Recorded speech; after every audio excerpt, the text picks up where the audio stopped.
Ça se trouve, je vous prendrai plus. Je voudrais qu'on se laisse conduire par le Seigneur. Et je veux vraiment me laisser conduire par lui. Amen. Dans le livre des Corinthiens, il est écrit « Ces choses sont arrivées afin de nous servir d'exemple ».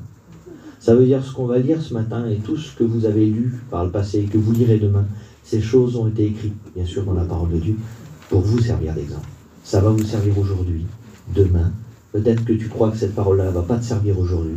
Et dans 10 ans, tu seras au seuil de ta vie. Tu n'en pourras plus par la souffrance. Et d'un seul coup, ce texte que tu auras lu 45 fois, que tu n'auras jamais compris, à la lumière de la parole de Dieu, ça va s'éclairer en toi. Ça va ranimer ta vie. La vie va revenir dans tes mains. C'est possible. Ça s'appelle la parole de Dieu. Elle se révèle quand le cœur est ouvert. Si votre cœur est ouvert ce matin, vous recevrez cette parole. Vous la voulez? Amen. Voilà, je vous lis un texte. Je vous lis un texte. C'est curieux. C'est curieux, je vous dis ça comme ça avant de lire la parole de Dieu. Il y a un texte de la parole de Dieu qui dit « Le malheur atteint souvent le juste ». C'est curieux, le paquet d'embûches qui peut nous arriver. Je ne sais pas c'est quoi ta journée d'hier. J'ai pris le train en route ce matin. Peut-être t'en as parlé à l'Assemblée, je ne sais pas. Mais tu as eu une mauvaise journée hier apparemment. Ou cette nuit, je ne sais pas. Moi j'ai passé une nuit agitée avant-hier soir. Je me suis retrouvé dans les rues de Paris un peu tardivement parce que voilà, mon neveu il s'avait battu tout ça. Et puis donc j'ai été là-bas. Pas pour intervenir, mais pour secourir mon neveu, vous avez compris, c'est tout. Et en vérité, on a des vies qui sont agitées. Les problèmes sont sur nous souvent de fois, et on ne peut pas l'expliquer. Vous avez vu ça? Vous avez vu que le malheur atteint souvent le juste, et des fois tu dis c'est pas possible, c'est encore lui, c'est encore lui, c'est encore lui. Et des fois, tu n'as pas de mots pour dire à ton copain pour que ça va mieux. Tu voudrais dire un mot qui ferait comme une tape sur l'épaule et ça ferait comme ça va aller mon cousin. Mais t'as pas le mot. Vous voyez ce que je veux dire ou pas? Et on est dans des situations parfois où ça c'est dur un mot qui dit. Et on n'a pas d'explication. Et il y a comme une sorte de grand point d'interrogation qui arrive en nous. On ne veut même pas le dire avec nos lèvres, mais il y a ce mot-là. Pourquoi? Pourquoi ça m'arrive? Pourquoi c'est comme ça? Je fais tout bien, Seigneur, regarde, je vais à la réunion, je ne joue pas, je fais des efforts, il ne veut pas, les vents contraires, ça ne va pas. Et pourquoi? On va lire ça ce matin. Vous voulez qu'on étudie ce sujet-là? Alors voilà, donc on va prendre le livre des Actes. Alors il faut savoir une petite chose sur le livre des Actes, et c'est pour ça que c'est beau. Il y en a qui l'appellent le livre des Actes des Apôtres. Souvent on l'appelle les Actes des Apôtres. Mais en fait, moi, dans ma Bible, il m'a marqué juste acte. Il y a marqué quoi dans ta Bible? Acte. Et toi, dans la tienne? Acte. Parce que certains l'appellent les actes des apôtres et d'autres les actes du Saint-Esprit. Quelle beauté, Seigneur. Vous comprenez? Vous êtes des apôtres, sans le Saint-Esprit, ça ne va pas faire. Mais vous allez faire des actes, vous, apôtres, si vous êtes remplis du Saint-Esprit. En réalité, vous n'aurez rien fait, c'est tout le Saint-Esprit qui va faire. Vous avez compris? C'est ce que je pense ce matin. Et puis, Paul se convertit sur le chemin de Damas, vous le savez, c'est un homme qui persécute les chrétiens. Il leur fait du mal, il pense que c'est juste, il a été élevé au pied de Gamaliel, pour lui c'est justice. C'est une secte, les Nazaréens, ceux qui suivent Jésus. C'est une secte pour eux, il veut les persécuter, il les met à mort, il se réjouit de leur persécution, et lorsque c'est pas lui qui les persécute, il est là, pas loin, et il se frotte les mains.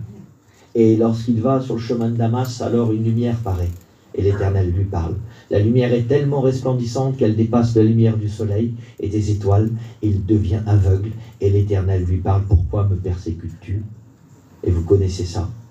Et là, il est conduit vers un homme de Dieu, et Dieu l'envoie, il retrouve la vue, et Dieu l'envoie, ça devient un homme rempli du Saint-Esprit qui va travailler pour le Seigneur. Amen. Jusqu'à là, c'est nous.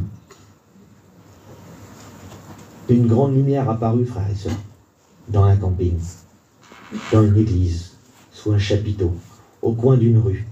La parole a été annoncée, et une lumière s'est faite dans nos cœurs. Et tout est devenu différent. On est devenu aveugle et on a d'un seul coup on a vu. Et tout est devenu clair, frères et sœurs. Et on est devenus des chrétiens. C'est vrai ou pas? Amen. Et on s'est engagé à le suivre dans les bons jours. Cali, c'est ça? Tu dis oui, juste dans les bons jours. Elle veut plus de mauvais jours, elle. Et on te comprend. Et on s'est engagé à le suivre dans les bons comme dans les mauvais jours. On est tous d'accord jusqu'à là? Voilà. Alors Paul, il fait des voyages missionnaires. Un voyage missionnaire. Un deuxième voyage missionnaire. Il y a des rencontres, des bénédictions. Ça se passe, il va voir des frères à gauche, à droite. C'est une merveille. Un voyage, ça se passe bien. 2 voyages, 3 voyages. Et là, il y a le 4e voyage. Il va à Jérusalem. Il est parti, son but, son cap, c'est Jérusalem. Il est parti pour être béni. Comme moi. Et comme vous. C'est vrai ou pas? Amen. Alors, vous êtes dans l'état d'esprit du monsieur? Et alors, maintenant que vous êtes dans l'état d'esprit, on va lire le texte. Ça se trouve dans... Je ne vais pas lire ça, mais je vous donne le texte. C'est dans Actes, au chapitre 20. Et là, vous allez suivre jusqu'à 27. Nous, on va lire 27. Et donc, je ne vais pas pouvoir vous lire 7 chapitres. Il y a un peu d'écho, non? C'est bizarre le son, non? Ouais. Alors... Et là, ça commence. Il veut pour aller à Jérusalem. À Jérusalem, il est arrêté. Il passe devant le Sanhédrin. Il n'a rien fait de mal. Et il y a un centenier qui est là, un tribun qui est là, qui le prend, etc. Et puis, d'un seul coup, ça commence à s'embourber. Et tout va bien. On est parti pour faire un voyage missionnaire. Tout va bien. Et d'un seul coup, ça commence à s'embourber. Il y a 6 chapitres. Je ne vais pas vous les lire ce matin, même si vraiment ce serait intéressant de le faire. C'est d'ailleurs pour ça que je suis en retard ce matin, parce que j'étais tellement béni que je n'ai pas vu l'heure. Elle a dit, il est 9h20. Bon, voilà, c'est comme ça. Excusez-moi. Et pendant 6 chapitres, ça patine. Le Romain, le tribun qui l'a attrapé, il le fait passer devant Agrippa, il le fait passer devant différents gouverneurs, il le fait voyager pour passer devant différents juges. À chaque fois, il ne trouve pas de quoi lui reprocher, il ne trouve pas que cet homme mérite la mort, mais le Sanhédrin, il veut le tuer. Il projette plusieurs guet-apens pour qu'il le fasse voyager d'un point à un autre et pour que pendant ce voyage-là, des hommes viennent le tuer. D'ailleurs, il y a 40 hommes qui font un serment. Ils disent, on ne va plus manger, on ne va plus boire, jusqu'à temps qu'on ne l'a pas tué. J'ai dit à la Leslie ce matin, quand je disais ça, j'ai dit, ils ont dû mourir de faim. Hein, parce qu'ils ne l'ont pas tué. Hein? Oui, parce qu'il est conduit par l'Esprit. Écoutez ça. Et je voudrais vous dire comment qu'un voyage, que Dieu a prévu un voyage pour toi, que Dieu a prévu une destination pour toi. Comment qu'il peut y avoir des bouleversements, c'est pire que Netflix. Hein? Comment qu'il peut y avoir des bouleversements, des incompréhensions, des malentendus. C'est là-bas que tu veux aller et puis c'est par là que tu passes. Des choses qui n'ont rien à voir. Et tout ça, c'est dans le plan de Dieu. Et tout ça, à la fin, tu vois à la fin qu'il y avait la direction de Dieu et que c'était comme ça qu'il fallait faire. Et jamais de ta vie, tu aurais fait comme ça. Ces choses sont arrivées afin de vous servir d'exemple. Alors il passe d'un juge à l'autre. Des hommes veulent le tuer, 40 hommes. Ensuite, un autre guet-apens. Là, les jours passent et à un moment donné, il y a un changement de gouverneur et entre les deux gouverneurs, il y a une indication de durée et il dit, il passa 2 ans dans la prison. Alors, combien de temps avant, je ne sais pas trop, mais là, cet épisode-là, entre les 2 gouverneurs qui vont le juger, il y a 2 ans qui passent. 2 ans qu'il est emprisonné. Lui, c'est un Romain. Techniquement, il n'a rien à faire en prison. Même s'il est de Jérusalem, c'est un Romain. Et lui, il ne doit pas être jugé comme le Sanhédrin, comme les souverains sacrificateurs. Il ne doit pas être jugé comme ça, parce que son identité, sa carte d'identité, c'est français. Il doit être jugé par Macron, exemple. D'accord ? Lui, c'est romain. Il doit être jugé par César. Vous comprenez ? Et il accepte ça quand même. Il ne se rebelle pas. Et il dit, et vous verrez l'histoire, et il dit, si ça doit être comme ça, si je mérite la mort, alors je mourrai. Et je dois être jugé d'abord. Et je n'ai commis aucun crime. Mais il accepte, il est prêt à accepter la mort. Et voilà qu'il va partir pour un voyage, ce voyage, et ça, il lui arrive tout ça. Et là, on arrive au chapitre 27. Et je vous lis le texte. D'accord ? D'accord ? Lorsqu'il fut décidé que nous embarquerions pour l'Italie, on remit Paul et quelques autres prisonniers à un centenier de la cohorte Auguste, nommé Julius. Nous montâmes sur un navire d'Adramite. Donc il est captif, hein. Il est prisonnier, et avec la cohorte, il monte dans le bateau pour aller à la destination, pour aller à Rome et être jugé par César. Et il monte dans ce bateau.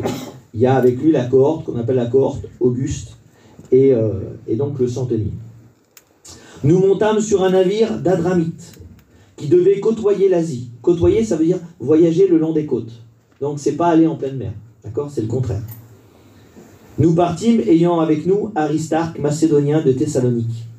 Le jour suivant, nous abordâmes à Sidon, et Julius, qui traitait Paul avec bienveillance, lui permit d'aller chez ses amis et recevoir leurs soins. Tiens, c'est un captif, et Julius, qui le garde, lui permet d'aller vers ses amis recevoir des soins. Moi, j'ai jamais vu un captif comme ça. Il le traite avec bienveillance. C'est curieux, hein, on est dans les mains de Dieu, mais nul ne peut nous ravir. On est captif et pourtant, il nous arrive des choses bienveillantes. Le Seigneur a pour nous un égard bienveillant au milieu de notre souffrance. Il lui permet d'aller chez ses amis et de recevoir leurs soins. Il est soigné au milieu de sa souffrance. Parti de là, il dit, nous longeâmes l'île de Chypre. Écoutez ça. Nous longeâmes l'île de Chypre parce que les vents étaient contraires. C'est curieux, hein, parfois, comme les vents sont contraires. Après avoir traversé la mer qui baigne la Cilicie et la Pamphylie, nous arrivâmes à Myra, en Lycie. Et là, le centenier ayant trouvé un navire d'Alexandrie qui allait en Italie, nous y fit monter. Il change de navire. Pendant plusieurs jours, nous naviguâmes lentement. Ah, j'ai souligné, on navigue lentement, frères et sœurs. Et ce ne fut pas sans difficulté. Ah, on navigue lentement et pas sans difficulté. Et il dit là, pendant plusieurs jours, nous naviguâmes lentement, et ce ne fut pas sans difficulté que nous atteignîmes la hauteur. Qu'est-ce que j'ai à prêcher derrière ça? Quel commentaire je peux faire? La Bible, elle suffit à elle-même. Je relis. Nous naviguâmes lentement, et ce ne fut pas sans difficulté que nous atteignîmes la hauteur. Ça ne va pas être sans difficulté, frères et sœurs. Je voudrais vous dire, il y en a trop qui prêchent que l'évangile, ça va être facile, et que tout va bien aller. Alors, si vous attendez à ce que je prêche chaque matin, rentrez chez vous, parce que ce n'est pas du tout ce que vous allez écouter. Je vais vous parler du plein évangile. C'est toute la vérité, rien que la vérité. D'accord?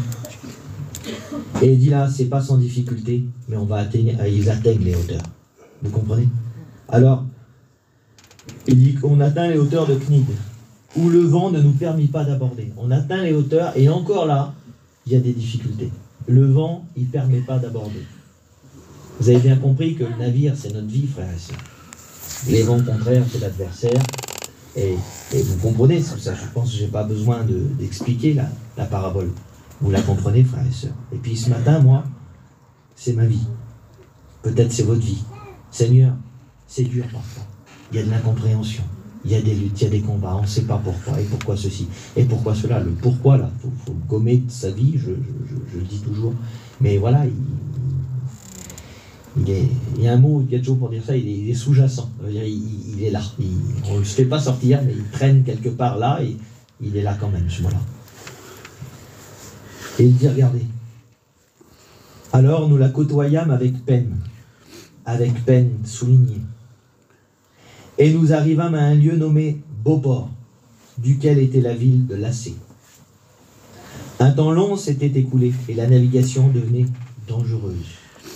C'est tout le parcours du chrétien, frères et sœurs, à traverser là. Il y a eu des vents contraires, c'est pas sans difficulté. Ils arrivent à la hauteur, et là, les vents, ils ne permettent pas d'accoster. Tu crois que tu es arrivé, mais tu n'es pas arrivé encore. Le Seigneur, il veut que tu as encore de la route à faire.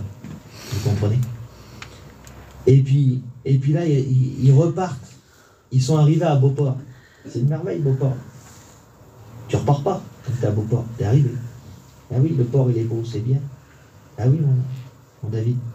Mais Dieu ne veut pas que tu t'arrêtes à Beauport. C'est bien beau si Dieu te permet de faire une escale dans un beau port. Mais Dieu a un plan pour toi, ça va plus loin. Il faudra sortir du beau port.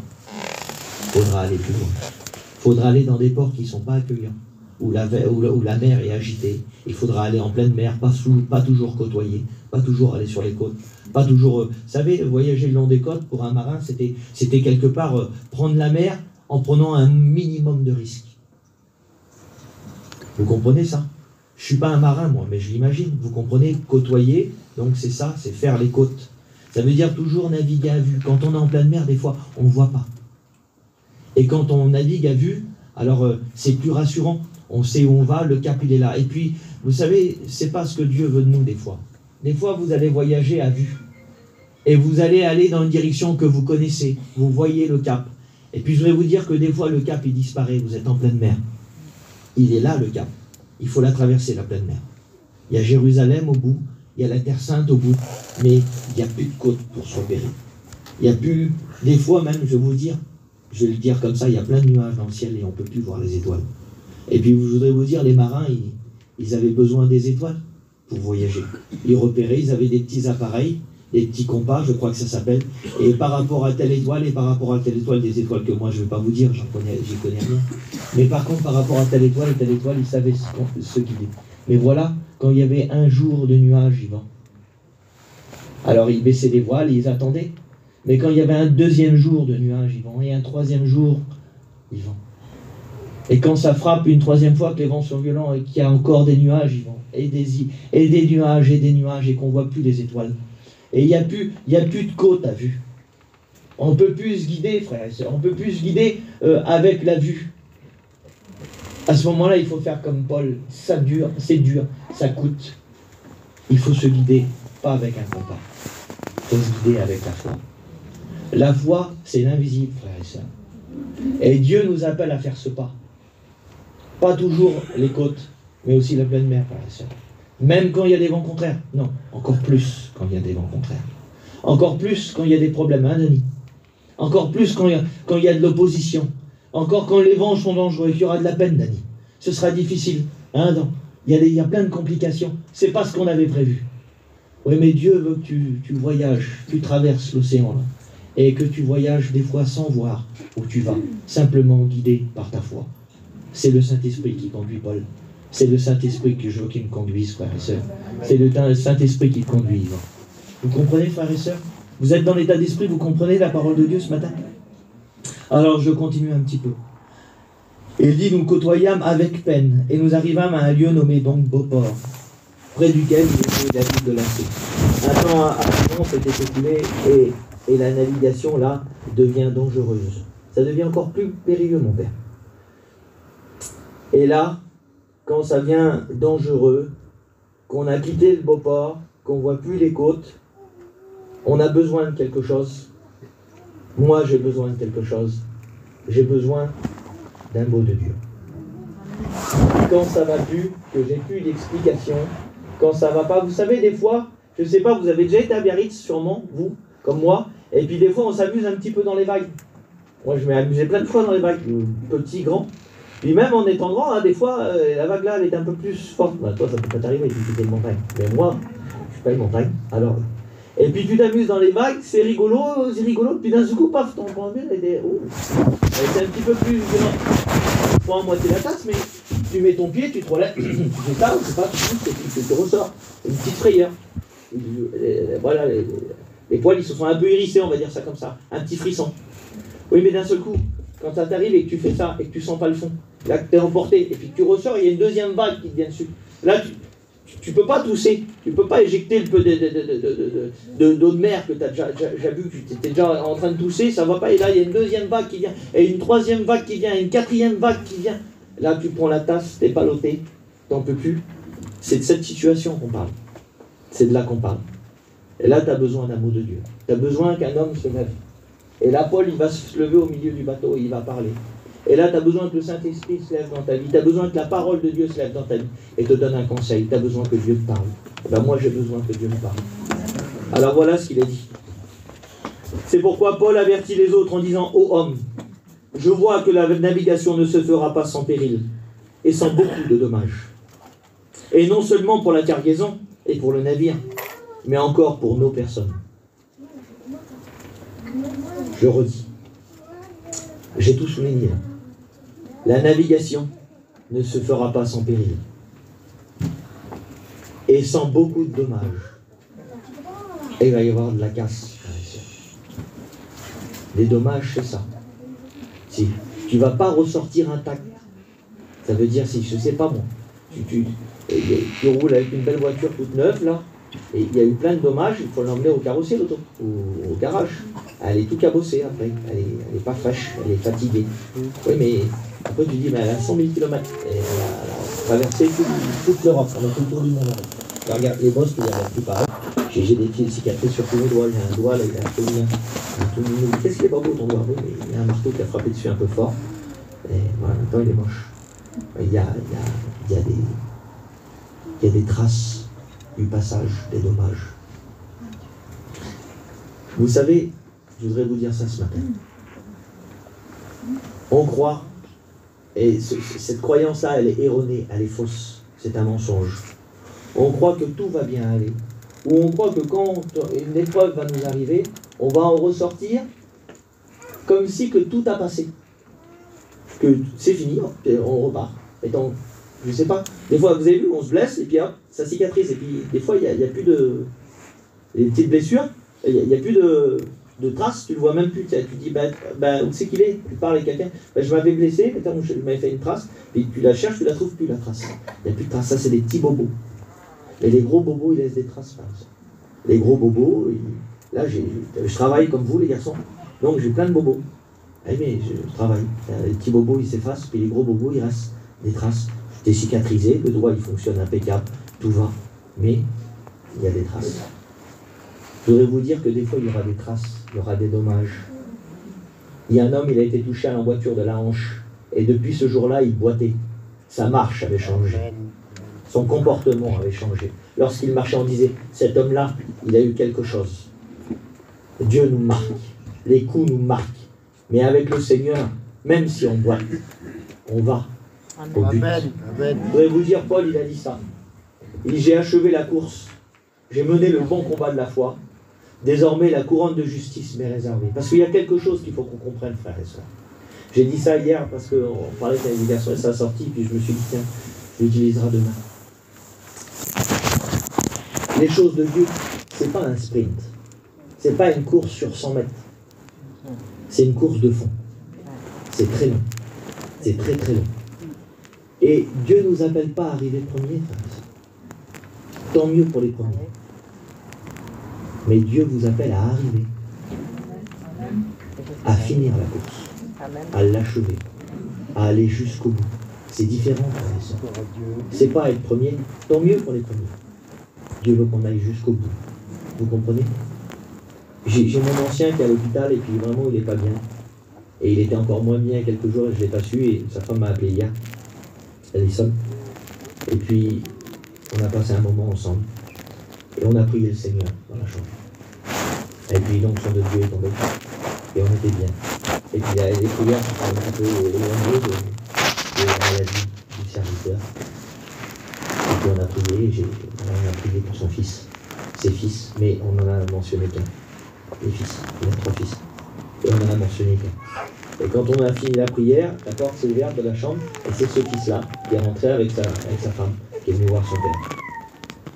Et on a fait des politesses d'usage, on a parlé d'un tel, qu'est-ce qu'il dit, machin. Voilà. Des choses polies et gentilles, mais inintéressantes pour Dieu. Et l'infirmière est entrée, et elle allait faire des soins, donc on est sorti. Alors les femmes ont parti d'un côté, et donc moi et le petit garçon, on s'est parlé. Il m'a parlé un petit peu de son travail, de plein de choses. Et puis ensuite, la conversation elle est rentrée dans le Seigneur. J'ai dit, gros, ce qu'il faut, c'est que tu tournes vers Dieu. J'ai dit, tu comprends? Mais il dit, oui, mais il dit, regarde, je comprends pas. Et je vous en parle parce que elle est légitime, sa pensée. Et des fois, vous la pensez vous. Et c'est pas une bonne pensée. Et il dit, je comprends pas, mon fils. Tu as été élevé dans les choses de Dieu. Je m'occupais des réunions de jeunes là, avec ton père là-bas. Tu avais 12 ans, tu étais avec eux. Tu étais dans tous les réunions de jeunes. Les filles, tu priais avec les filles. Tu n'as jamais été mis de côté. Les grands, ils venaient, c'était un petit. Les grands, ils étaient toujours autour de toi. Après, tu es devenu un leader dans l'église. Toi aussi, tu es devenu le garçon qu'on suit, tout ça, machin.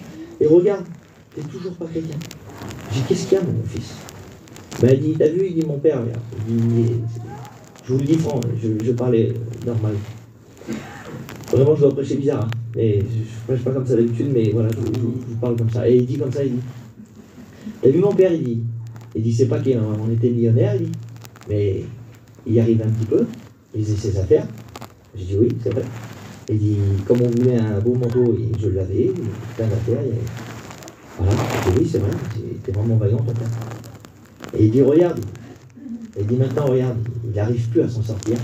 Il n'arrive plus à sortir la tête de l'eau. Il dit, mes deux frères, il a deux frères qui sont chrétiens, dont un qui sert le Seigneur.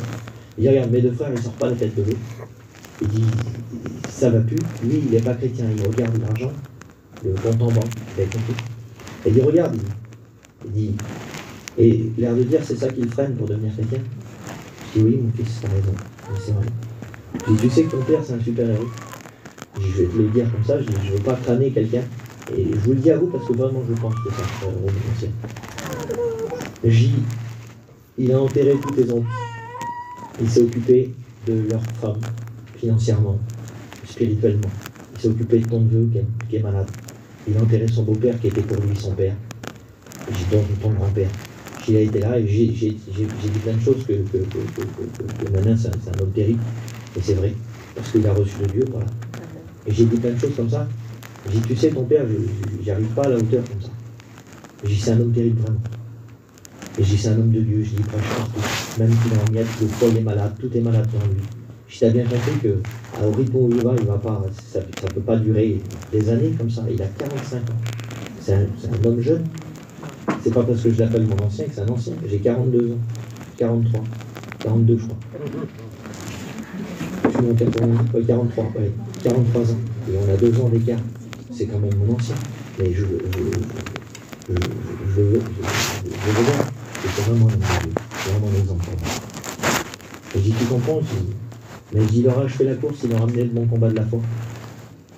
Et j'ai dit, tu sais ce que c'est quoi sa prière à ton père? Il dit non. Et j'ai dit, t'as vu, on vient de prier. Et je sais bien, on va peut-être passer encore par une belle porte, parce que j'étais en soins intensifs. Alors je vous le dis quand même, il était dans le compartiment B, là, à Henri Mondor, et ils ont dit, les gadgets, quand vous êtes au compartiment B, vous ne ressortez pas. C'est la mort, en fait. Et il dit, il y a une gadget qu'il a vu sortir, et qu'il l'a vu parler, lui il s'est levé devant elle, il s'est mis debout, il dit, regardez, je peux marcher. Il est quand même très fatigué, mais vous voyez, il a retrouvé un peu.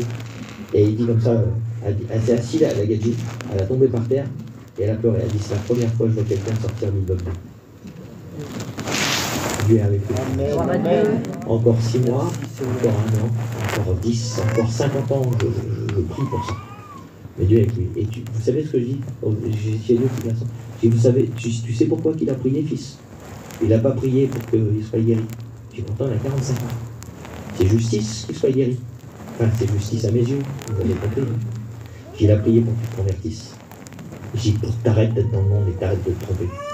Et il dit, regarde, je suis jeune marié, 5 minutes avant, il m'a dit, regarde, je me suis acheté un camping, et ma femme, elle est comme ça, j'ai acheté le camion, l'auto, il a eu de la réussite, si vous voulez, dans ces 6, 7, 8 mois de mariage, je sais pas, ou 1 an qu'il est marié, il a un petit peu de réussite pour faire ses petites affaires, et puis il dit, regarde, je dis, t'as pas compris que tout ça, ça va passer, ça va te démoder, ça va changer, il faudra que tu le refasses. Et je dis, regarde, ton frère, ton père, il est allongé dans un lit, et il prie pour que tu te convertisses. Et il prie pas pour être guéri, pour toi tu tournes vers Dieu. Ça veut dire quoi, frère? Ça veut dire que nous, on est des chrétiens. Et qu'il va nous arriver des mauvais jours, des tempêtes, on va se retrouver dans des lits d'hôpitaux, ou des fois ce sera nos proches qui seront dans des lits d'hôpitaux. Il n'y aura pas les pourquoi, il n'y aura pas les pourquoi. Mais comment? Il faudra amener le bon combat de la foi. Amen. Et il ne faudra pas arriver premier, il faudra achever la course. Vous comprenez? Et là, il dit là. Alors, encore 5-10 minutes. Vous êtes avec moi? Alors il dit, c'est pourquoi Paul avertit les autres en disant, il se lève et il dit, voilà, je vois que la navigation ne se fera pas sans péril, sans beaucoup de dommages. Donc il va y avoir des cicatrices, des dommages, des marques, tu vas recevoir des coups, tu vas boiter peut-être, mais ce sera la marche que Dieu veut que tu aies. Peut-être tu marches trop vite, Dieu veut te ralentir. C'est pas le plus vite qui compte, c'est marcher qui compte. Amen. Et il dit ça là. Et non seulement, et c'est ça qui est dur, et non seulement mon père, pour la cargaison, et pour le navire, des dommages pour la cargaison, des périls pour la cargaison, des dommages pour le navire, des des périls et des dommages donc, pour le navire, mais encore aussi pour nos personnes. Il a calculé, lui. Il va y avoir des périls, des dommages pour la cargaison. Vous savez, la première chose qu'on fait quand le bateau il va pour couler, on jette la cargaison. Même qu'elle coûte cher, votre vie, quand vous êtes un marin, à vos yeux, il faut tout faire pour sauver. Donc on jette la cargaison. Dans un premier lieu, on jette la cargaison. Quand on veut suivre le Seigneur, dans un premier lieu, on va jeter tout ce qui nous alourdit, tout ce qui nous retient, tout ce qui devient... dans la tempête, ça devient difficile d'avoir ça. Vous avez vu, on peut avoir un cœur partagé. Alors, si vous enregistrez ça et que ça passe sur YouTube, je vais être... Mais on peut avoir un cœur partagé. C'est vrai, frère et soeur. On peut servir Dieu et le monde. Un temps, on peut. Au départ, on peut donner l'apparence qu'on est un super chrétien, et tout en ayant gardé plein de choses, plein de cargaisons à l'intérieur de nos cœurs. Et ça passe crème. Personne ne le voit, et on est même béni. Vous l'avez vu ça? Ou c'est un phénomène qu'il n'y a que moi qui l'a vu? Mais à un moment donné, il y a les vents qui viennent taper. La tempête est là, les vents sont violents, et là, la cargaison, là, ça devient un poids qui va te faire couler. Le cœur mitigé, là, ce que tu as gardé, là, ça devient ça qui va te faire tomber. C'est pas vrai, dis-donc? C'est cette cargaison qui te devient lourde. Et puis ça, là, gloire soit rendue à Dieu, vous êtes venus à la réunion ici, ailleurs, ça fait pareil, 8 jours que vous êtes chrétien, vous avez commis. Vous en avez retiré de la cargaison, d'abord 1 kilo, puis 5, puis 10, puis 100, puis les derniers 100 grammes. Les derniers 100 grammes sont plus rapides. Hein? Et toute la cargaison y a passé. Alors là, le navire, il est sans cargaison. Normalement, ça va aller. Mais il va y avoir des dommages, il dit seulement pas pour le navire ou la cargaison, mais encore pour nos personnes. Alors il va y avoir, même toi, tu vas être touché. Alors je continue. Vous êtes avec moi? Le centenier écouta le pilote, plutôt que l'homme de Dieu. Ils sont, alors je remets la scène parce que comme je me suis arrêté beaucoup de fois, ils sont au port de Beauport. Tout va bien. Paul, il voit que les vents vont être contraires et qu'il ne faut pas s'en aller. Mais eux, ils veulent aller chez eux. Ils veulent repartir d'où c'est qu'ils venaient. Alors ils veulent quand même prendre la mer. Voilà. Ils veulent quand même prendre la mer. Et lui, il dit, je vois, homme, que la navigation ne se fera pas sans péril ni dommage, et non seulement pour la cargaison ou le navire, mais aussi pour nous-mêmes. Il les avertit, ça va être très dangereux, ça va être très compliqué. Va pas là-bas, va pas sur cette voie-là. Et le pasteur, il s'égosille à dire, délaisse ça, garde-le pas, va pas à tel endroit, fais pas ceci, fais pas cela. Puis c'est le père Fouettard, le pasteur, aujourd'hui. Il n'arrête pas de dire, faut pas faire ça, faut pas faire... Nous, on ne veut pas l'écouter parfois. On ne veut pas écouter. On veut être rebelle des fois à la parole de Dieu. On veut quand même prendre la mer. Mais la parole, il dit, il ne faut pas la prendre. Et lui, eux, s'ils veulent quand même prendre la mer.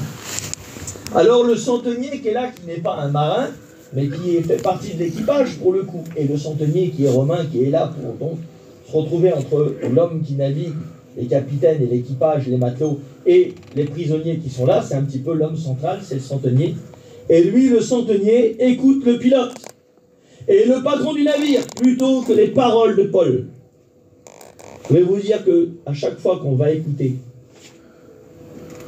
les conseils inverses de ce que le Seigneur nous a donné, les conseils des amis parfois, qui ne sont pas toujours des bons conseils, les conseils du voisin, de Pierre, de Paul, de Jacques, qui ne sont pas en adéquation avec la parole de Dieu, on va se tromper, frères et sœurs.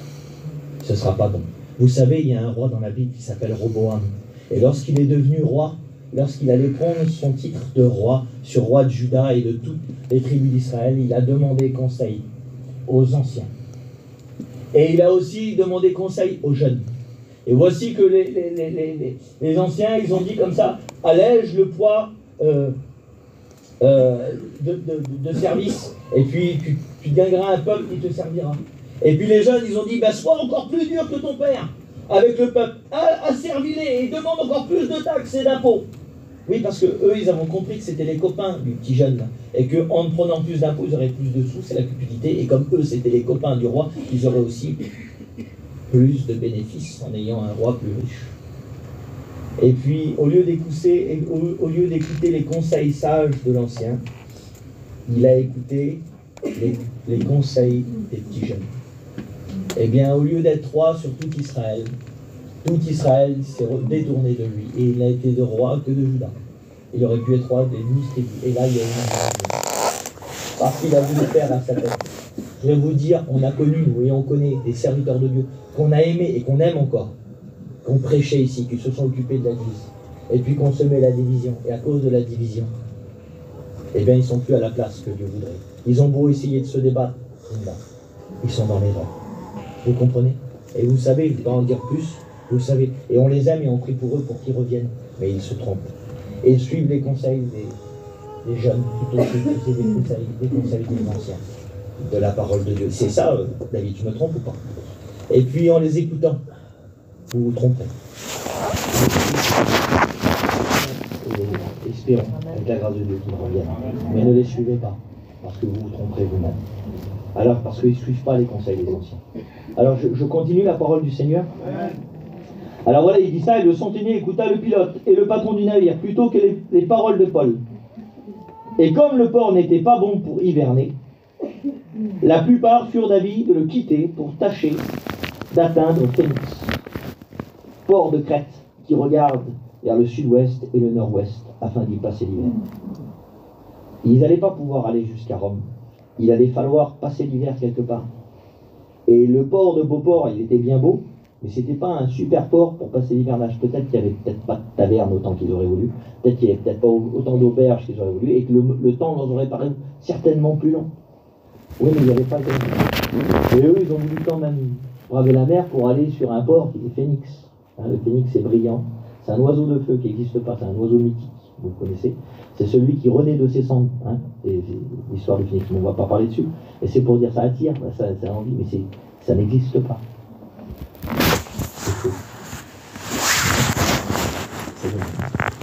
C'est du toc.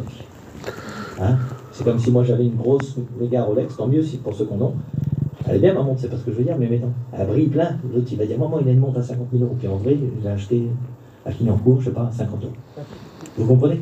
C'est du toc, ça attire l'œil, ça vaut rien. Eh bien, c'est ce qu'ils font. Ils quittent la sûreté. C'est vrai qu'il n'y aurait peut-être pas eu le confort qu'ils auraient voulu, mais ils quittent le port là, pour aller, parce qu'ils espèrent avoir plus de confort. Aller dans le port de Phénix, ce sera plus beau, ce sera mieux. Et ils reprennent la mer. Ils regardent pas tous les dangers qu'il va y avoir. Ils ne regardent pas tout ça, mais eux, ils bravent la mer quand même. Et l'homme de Dieu dit, attention, ce ne sera pas sans dommage, il y aura de la cargaison pour la cargaison, pour le navire et pour nous. Et ils le font quand même. Et combien de fois que tu l'as fait quand même? Et qu'on t'a donné un conseil, que la parole de Dieu t'a donné un conseil. Et combien de fois que tu l'as fait quand même? Que tu n'as pas obéi? Eh bien moi, souvent de fois, je n'ai pas obéi. Moi, qui vous prêche la parole de Dieu, je ne parle pas pour vous, ça. Je parle pour moi d'abord. Et le Seigneur me disait, combien de fois que tu n'as pas obéi? Combien de fois que je voulais que tu ailles à Ninive et que tu es parti à Tarsis? Comme Jonas, combien de fois que tu n'as pas écouté Franck?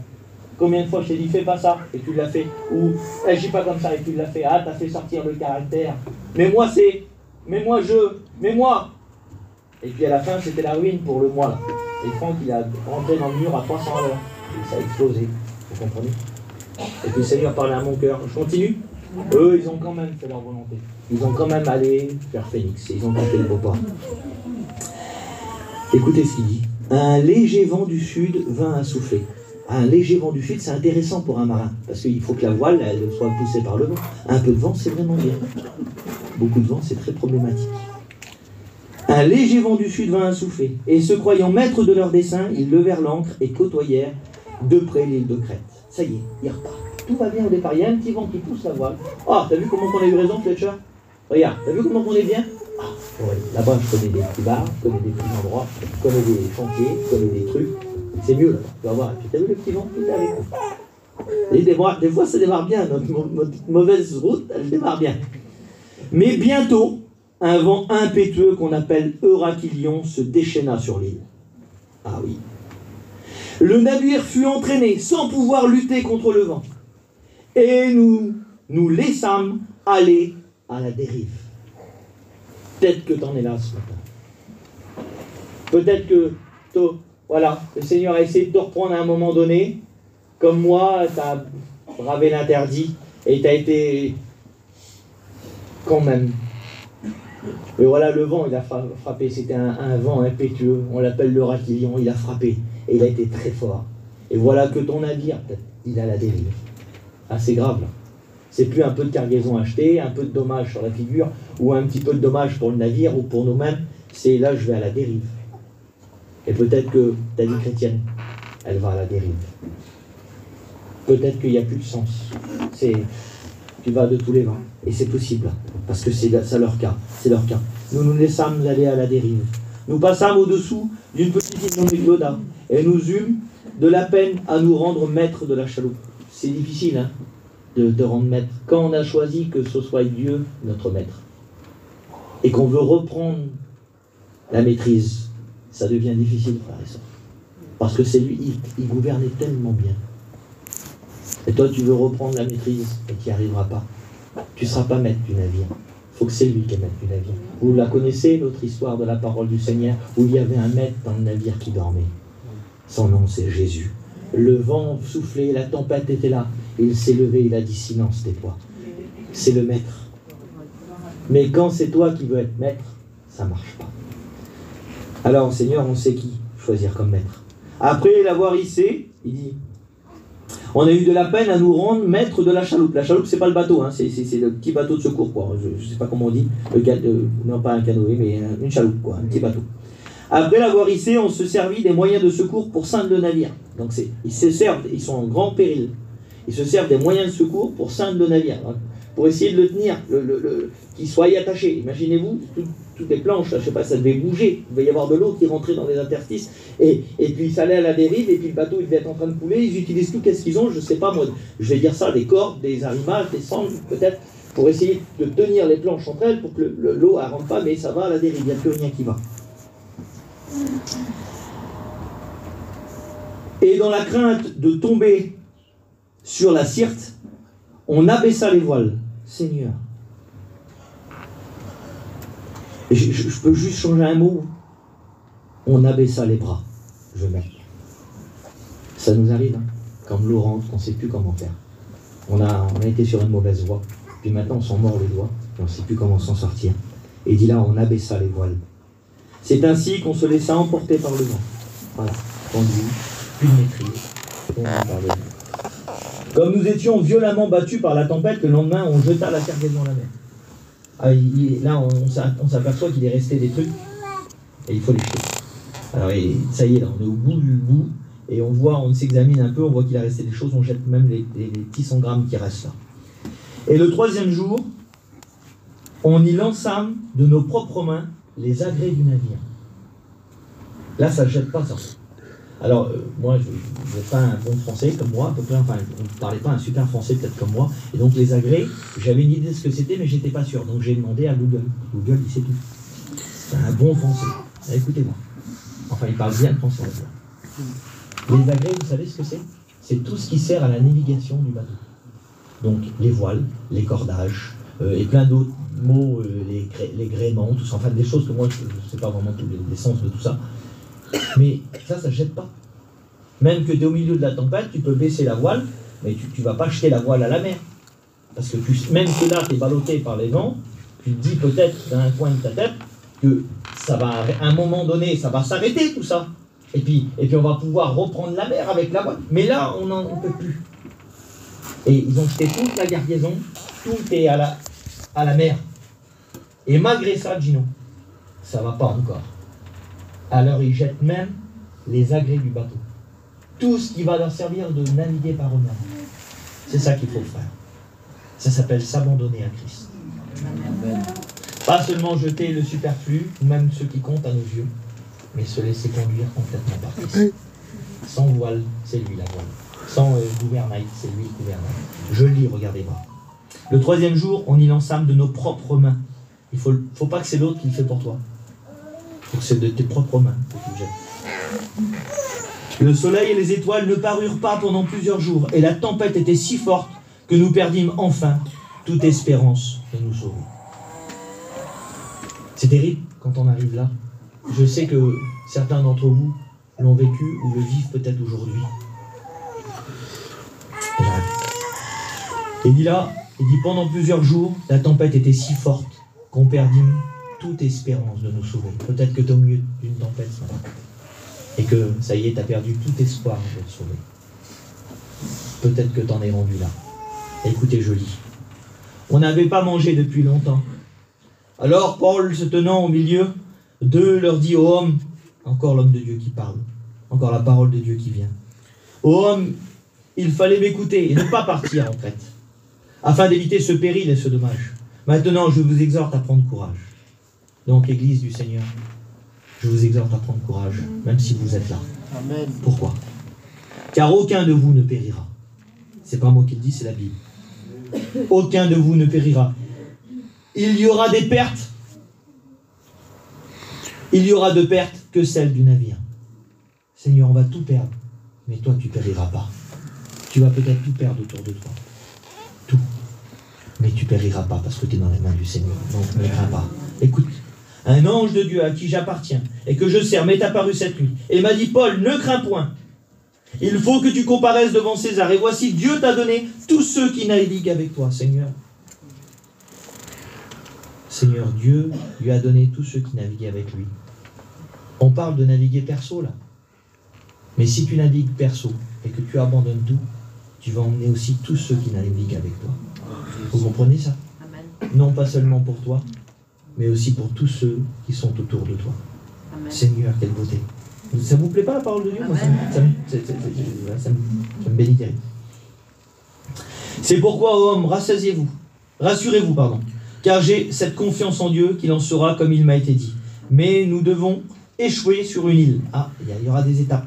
La 14h30, tandis que nous étions ballottés par l'Adriatique, les matelots, vers le milieu de la nuit, soupçonnèrent qu'on approchait de quelque terre. Ayant jeté la sonde, ils trouvèrent 20 brasses. Un peu plus loin, ils jetèrent de nouveau et ils trouvèrent 15 brasses. Dans la crainte de heurter contre les écueils, ils jetèrent 4 ancres de la poupe et attendirent le jour avec impatience.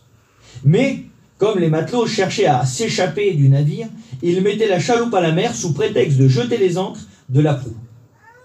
Il y avait une partie de l'équipage qui allait dire, bon, on prend la chaloupe pour faire descendre les ancres du navire, mais en fait, c'était une excuse, c'était pour se barrer, en gros. Sauf qui peut. Et ils abandonnaient tout le monde. Alors, Paul dit aux centeniers et aux soldats, si ces hommes ne restent pas dans le navire, vous ne pourrez être sauvés. Vous devez rester dans le navire, frères et sœurs. Il en va de nos saluts, de votre salut. On est tous ensemble. Vous comprenez? Alors mon salut, il ne dépend pas de vous, et votre salut ne dépend pas de moi. Mon salut, il est personnel, ma vie chrétienne, elle est personnelle. Mais si Dieu me parle et que je ne vous le dis pas, j'aurai des comptes à rendre pour votre salut. Alors je vous dis les choses comme Dieu me l'a dit. Amen. Et il dit là, alors les soldats coupèrent les cordes de la chaloupe et la laissèrent tomber. Avant que le jour paraisse, Paul exhorta tout le monde à prendre de la nourriture, disant, c'est aujourd'hui le 14e jour que vous êtes dans la tente et que vous périssez à vous abstenir de manger. Eh bien ce matin, ça fait trop longtemps que tu jeûnes. Je ne parle pas au sens matériel. Ça fait trop longtemps que tu t'abstiens de nourriture. Trop longtemps que tu te dis, la parole de Dieu, c'est pas pour moi. Je ne la mérite pas, c'est pas bon. C'est bon, mais je ne peux pas. Je ne peux pas apprendre cette parole-là. Eh bien ce matin, nourris-toi. Mange. Et sois sans crainte, parce qu'il va te conduire. Amen. Je vous invite donc à prendre la nourriture, car cela est nécessaire pour votre salut. Ah oui, il faut que tu la prends, la parole de Dieu. C'est nécessaire pour ton salut. Et aucun de vos cheveux ne se perdra. Ayant ainsi parlé, il prit du pain, et après avoir rendu grâce devant tous, il le rompit et se mit à manger. Et tous reprenant courage, quelle beauté. Quand tu manges, tu reprends courage. Quand tu arrives à la réunion, que tu écoutes la parole de Dieu, et que tu la rejettes pas, mais que tu la manges, cette parole de Dieu. Tu reprends courage, Titi. Et tous, reprenant courage, mangèrent aussi. Nous étions dans le navire 276 personnes en tout. Ah, il n'y a pas que Paul. T'imagines le paquet de gens que tu peux sauver, Titi, autour de toi? Frères et sœurs, 276 personnes. Quand ils eurent mangé suffisamment, ils allégèrent le navire en jetant le blé à la mer. Ils se sont nourris, et là maintenant, ils jettent tout ce qui reste. Ils savent qu'ils vont arriver. Ils sont en confiance. Ça y est, ils ont compris. Lorsque le jour fut venu, ils ne reconnurent point la terre, mais ayant aperçu un golfe avec une plage, ils résolurent d'y pousser le navire s'ils le pouvaient. Ils délièrent les ancres pour les laisser aller dans la mer. Ils relâchèrent en même temps les attaches du gouvernail relâche tes attaches. C'est beau ça, hein? Relâche tes attaches. Et puis ils mirent au vent la voile d'Artimon et se dirigèrent vers le rivage. Mais ils rencontrèrent encore une langue de terre et ils firent échouer le navire à la proue. Et la proue, s'étant engagée, resta immobile, tandis que la poupe se brisait par la violence des vagues. Le bateau, il est en miettes. Les soldats furent d'avis de tuer les prisonniers à ce moment-là, de peur que quelqu'un d'eux ne s'échappe. Mais le centenier qui voulait sauver Paul les empêcha d'exécuter ce dessein. Il ordonna à ceux qui savaient nager de se jeter les premiers dans l'eau pour gagner la terre, et aux autres de les mettre sur des planches ou sur du débris du navire. Et j'arrête là, c'est la dernière phrase. Ils ont tout jeté, ils vont quand même, ils voient un golfe qui est là avec une plage, ils prennent la mer encore, et ils suivent donc cette mer, ils sont déjà dans la mer, ils la prennent pas, mais ils continuent, et là ils s'arrêtent sur une langue de terre. C'est un endroit où il y a une petite, voilà, c'est pas vraiment une île, c'est juste un endroit où le bateau va s'échouer dessus. Puis des fois le golfe il est encore loin, la plage elle est encore loin, mais voilà, ils s'écroulent là, ils s'échouent là plutôt. Et là ils veulent mettre la main sur les soldats en disant on va les tuer. Mais l'Éternel le garde encore. L'Éternel va te garder encore. C'est pas fini le combat, il y en a beaucoup. Il va y en avoir beaucoup, mon pote. Vraiment plein. Et là, ils disent on va les tuer, mais non, l'Éternel te garde. Non, on va pas les jeter. On va pas les tuer. Ceux qui savent nager, qui partent à la nage. Et ceux qui restent, qui prennent des morceaux de planche, des morceaux du navire. Et là, ils partent comme ça. Et j'arrête là-dessus. C'est ma dernière phrase. Et ainsi, tous parvinrent à la terre. Ainsi tous parvinrent à la terre, sains et saufs. Amen. On prie le Seigneur. On prie le Seigneur.